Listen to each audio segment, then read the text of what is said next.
कौन सा ज्ञान? तो संत साई स्वामी जी महाराज की वाणी में है कि सत्संग बिना सोचो मानव, जग में वह ज्ञान कहाँ होगा, जिस ज्ञान की साया में जाकर अपना कल्याण वहां होगा। जिस तरह से आप गर्मी के समय में चलते हैं, यदि धूप से बेचैन हो जाते हैं आप, तो क्या करते हैं, किसी गाछ के नीचे छाया में बैठ करके आराम करते हैं, तो मन को और तन को आराम मिला। तो ये सत्संग रूपी जो छाया है, इस छाया में किसका कल्याण? तो हम जीवात्मा का कल्याण होता है। इसलिए सत्संग में बैठिए, सुनिए, समझिए। संत कबीर साहब की वाणी में, चल सतगुरु की हाट ज्ञान बुद्धि लाइए। यह जो सतगुरु की हाट है, सत्संग में जो हम लोग बैठे हुए हैं, इसमें ज्ञान की सौदा है ना। साधु महात्मा लोग जो बैठते हैं ना, समझाते हैं, ये ज्ञान की बात है, ज्ञान का सौदा है। आप लोग उनको लेने के लिए बैठे हुए हैं, तो लेना होगा कब? जब आप खूब मनोयोग पूर्वक सुनेंगे, समझेंगे, तब लेना होगा। तो सुनना है, समझना है और आचरण में उतारना है। ज्ञान ज्ञानान मोक्ष में अपनोति। श्री जावाल दर्शनोपनिषद में आया कि ज्ञान शौचंग परित्यज्य वाह्य योरम तेन रह स मूढ़ कांचनं त्यक्त्वा लोष्टम गृहणादि सुब्रत। अर्थात ज्ञान सोच को छोड़कर जो बाहरी शौच में लगा रहता है, मतलब केवल बाहरी शुद्धता और पवित्रता में लगा रहता है, तो उसको वह ज्ञान होने वाला नहीं है। इसीलिए मदाद श्री शंकराचार्य जी महाराज ने कहा, कुरुते गंगा सागर गमनम व्रत परिपालन मतवा दानम ज्ञान विहीन सर्वमतेन मुक्ति भजति न जन्म सतेन। अर्थात कोई करता गंगा सागर को ही प्रस्थान, कोई व्रत का पालन करता अथवा देता दान, यह किंतु सबका मत है, जो रहता ज्ञान विहीन 100 जन्म में भी पा सकता मुक्ति नहीं वह दिन। उपनिषद में आया, उत्तिष्ठत जागृत प्राप्य वरान्य बोधत चूरस्य धारा निशिता दुरत्य या दुर्गम पथस्थक वयो बदंती। कहा उस ज्ञान को प्राप्त करना चाहते हो, कहा कि श्रेष्ठ पुरुषों के पास जाना पड़ेगा। अब यहाँ पर प्रश्न होता है, विचारणीय बात है कि श्रेष्ठ पुरुष कौन है? जो बहुत बड़े धनवान हैं, बहुत बड़े विद्वान हैं, बहुत बड़े बलवान हैं, बहुत बड़े रूपवान हैं, अपने तन को खूब दिन में 2 बार 3 बार 4 बार सजाना जानते हैं, क्या ऐसे होते हैं श्रेष्ठ? ऐसे कोई श्रेष्ठ नहीं होते। तो श्रेष्ठ होते हैं कौन? श्रेष्ठ पुरुष वो होते हैं जो अपना मन को सजाना जानते हैं। मन उन्हीं का सजा हुआ हो सकता है जो चरित्रवान होगा, चरित्रवान वही हो सकता है जो ईश्वर का भक्त होगा। इसलिए संत कबीर साहब की वाणी में है, हमरे सत्य नाम धन खेती मन का बैल सुरत हरवाहा, जब चाहे तब ज्योति सत्य नाम का बीज बुवाया, उपजे हीरा मोती इस खेतन में नफा बहुत है संतन लूटा से थी। कहा कि मन को बैल बना करके रखना पड़ेगा, यानी बस में। तो कैसे बस में किया जाएगा मन को? कहा उलट पुलट नर ज्योति। हम सब लोगों को भजन भेद बतलाया गया। ध्यान करने का समय ब्रह्म मुहूर्त में जग करके, दोपहर में, फिर शाम में, और रात के समय जब भोजन करने के बाद जाते हैं सोने, उस समय भी ध्यान करने के लिए बतलाया गया। ये 4 वक्त हैं। तो चारों वक्त जो मन को ध्यान में लगाते हैं, तो उन्हीं का मन बस में हो सकता है। जो ध्यान में मन को लगाता है उसका मन बस में होता है। इसलिए कहा श्रेष्ठ पुरुषों के पास जाने के लिए सदगुरु महाराज की वाणी है कि मुक्ति मार्ग जानते साधन करते नित्य, साधन करते नित्य सतचित जग में रहते, दिन दिन अधिक विराग प्रेम सत्संग करते। ऐसे श्रेष्ठ पुरुष के पास जाएंगे। कहा कि मजबूत ज्ञान, जिस ज्ञान को पाकर उस ज्ञान में ऊंचाई नीचाई है ना, कमी बेसी की कोई संभावना नहीं होती है। बाहर का जो ज्ञान है, संसारिक ज्ञान, कमी बेसी की संभावना बनी हुई होती है। जैसे आपके लड़के बच्चे लोग पढ़ते हैं, एग्जाम होता है, परीक्षा होती है, तो कोई फर्स्ट करता है, फर्स्ट डिवीजन फर्स्ट, कोई सेकंड डिवीजन, कोई थर्ड डिवीजन, कोई पास तो कोई फेल। एक आदमी अपने लड़के से पूछा कि बेटा तुमको पढ़ाने में बहुत खर्च किया है मैंने, बहुत धन खर्च हुआ, तुमने जो एग्जाम दिया तो क्या रिजल्ट आया? तो लड़का कहता है कि पिताजी कलेक्टर साहब का लड़का फेल कर गया। तो तुम क्या किया? एसपी साहब का लड़का फेल कर गया, डॉक्टर साहब का भी लड़का फेल कर गया, वो जो तो बहुत बड़े धनवान है जमींदार, उनका भी लड़का फेल कर गया। अरे तुम क्या किया? तो हम क्या उस सबसे बाहर थोड़ा है पिताजी, मैं भी फेल कर गया।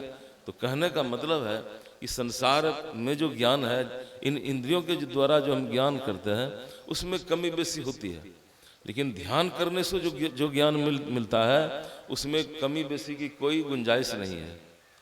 इसलिए कबीर साहब की वाणी में है कि जे पहुंचे ते कही गए, तिनकी एके बात, सबे सयाने एक मत, सबकी एके जात।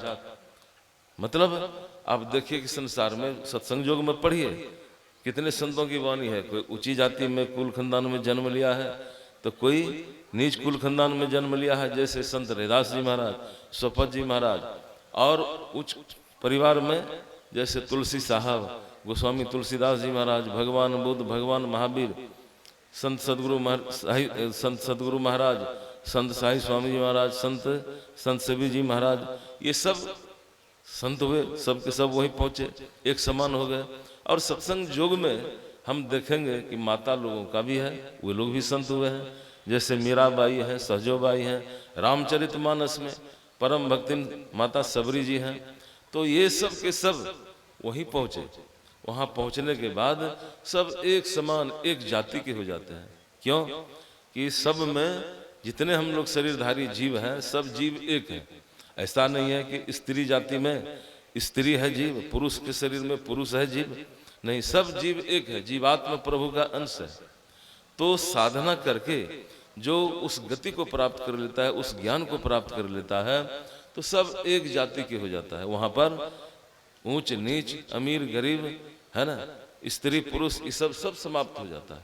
तो ऐसा जो ज्ञान है, वास्तव में ऐसा ही ज्ञान की आवश्यकता है, ऐसा ही ज्ञान की आवश्यकता है। हमने देखा महर्षि मेधाम मनियारपुर में संत साई स्वामी जी महाराज के पास जो भी आते थे, ऊंची जाति के हो कि छोटी जाति के, स्त्री पुरुष, लड़का लड़की, पढ़े लिखे नहीं पढ़े लिखे, अमीर गरीब, जो भी थे, सबको बाबा एक ही दृष्टि से देखते थे। एक ही दृष्टि निहार, साजन दुर्जन जो चली आवे, एक ही दृष्टि निहार, इस दृष्टि से वो देखते थे। तो उस शरीर में रहने वाला जो आत्मा, वह भी समझता था, ज्ञान करता था कि हमको बाबा बहुत मानते हैं, तो हमको बाबा बहुत मानते हैं, तो हमको बाबा बहुत मानते हैं। किसी में कोई अंतर नहीं। ऐसा ज्ञान होना चाहिए, ऐसा ज्ञान होना चाहिए। ऐसा नहीं कि सदग्रंथों को रट लिया है, बहुत शास्त्रों को मथ लिया है और उपदेश करते हैं, ऐसा नहीं। इसलिए संत साई स्वामी जी महाराज की वाणी में है कि रिझाया खूब दुनिया को, सुना बातें बना बहुतों, रिझाया यदि न अपने को, तो रिझा दुनिया को क्या होगा। मतलब कहने का है कि अपने आप के पहचान में हमको आना चाहिए।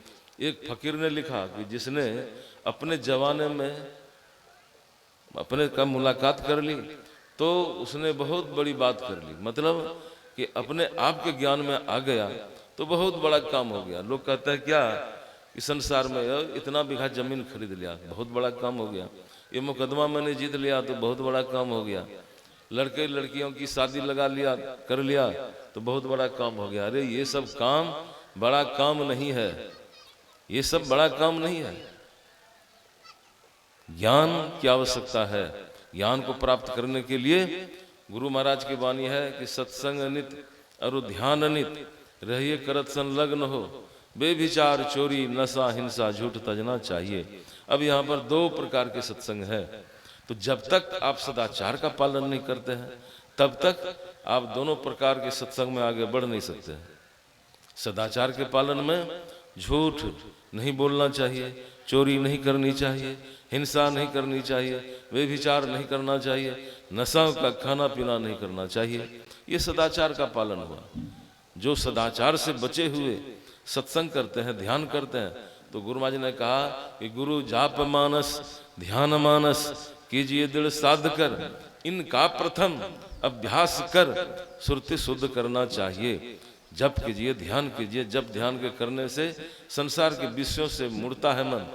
संत साई स्वामी जी महाराज ने कहा कि पंच विषयों से निज को लिया मोरना, पंच पापों को जिसने दिया छोड़ना, सोच रे मन इसे पा। मतलब ये तन पा करके भला काम तुमने क्या किया, तो भला कर्म है।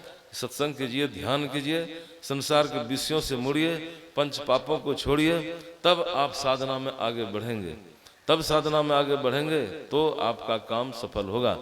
तब इस जीवात्मा को हम परमात्मा से मिला करके हम एक में हो जाएंगे, एकता को हम प्राप्त कर लेंगे। यानी हम जीवात्मा नहीं परमात्मा ही हो जाएंगे। जिस तरह से संसार में इस धरती पर देखिए बहुत सारी नदियां हैं, बहुत नदियां जाकर के गंगा में मिली है और गंगा जाकर के समुद्र से मिल गया है। तो नदियों की पानी गंगा में गंगा जल हो गया और गंगा का पानी समुद्र में चला गया तो समुद्र का जल हो गया। उसी तरह से हम जीवात्मा है ना, साधना करेंगे, साधना करते करते हम उस परमात्मा में मिल जाएंगे, अपने आप को मिला देंगे। तो इसी का नाम है योग, इसी का नाम है ज्ञान या सत्य का संग। तो इसी शब्दों के साथ मैं आप लोगों को मैं विराम देता हूँ अपनी वाणी में। और एक सूचना, ठहर जाइए। स्कूल के विद्यालय के विषय में हम लोगों ने सुना है, अजय बाबू बतलाए और साहिशन स्वामी जी बतलाए। वहाँ के विद्यालय में ये सबसे बड़ी बात है कि आध्यात्मिक और भौतिक दोनों ज्ञान मिलता है बच्चे को। जैसे सरकार का जो कोर्स है, किताब है, उस किताब को भी पढ़ाया जाता है हिंदी और अंग्रेजी के माध्यम से। और दूसरा लाभ है कि अध्यात्म ज्ञान तो सुबह शाम बच्चे लोगों से स्तुति विनती भी करवाई जाती है, ग्रंथों का पाठ होता है, संतवाणी बच्चे लोगों से गवाया जाता है। तो दोनों लाभ है ना, संसार और परमार्थ दोनों का ज्ञान मिलता है बच्चे लोगों को। तो मैं आप लोगों से निवेदन करूंगा कि उस विद्यालय में आप अपने बच्चों को जरूर भेजें। कोई माता पिता ऐसा नहीं चाहते हैं कि बच्चा बिगड़ जाए, ऐसा कोई नहीं चाहता है। यदि ऐसा नहीं चाहते हैं तो महर्षि विधाम मनियारपुर में जो विद्यालय खुला है उस विद्यालय में अवश्य भेजें।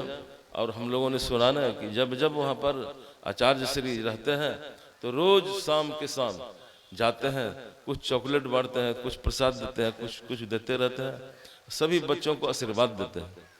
तो संत महात्माओं का आशीर्वाद साधारण बात नहीं है, बच्चे लोगों को इस स्कूल में दीजिए। यही आप लोगों की सेवा में मैंने थोड़ा सा बतलाया। बोलिए प्रेम से श्री सद्गुरु महाराज महाराज की जय।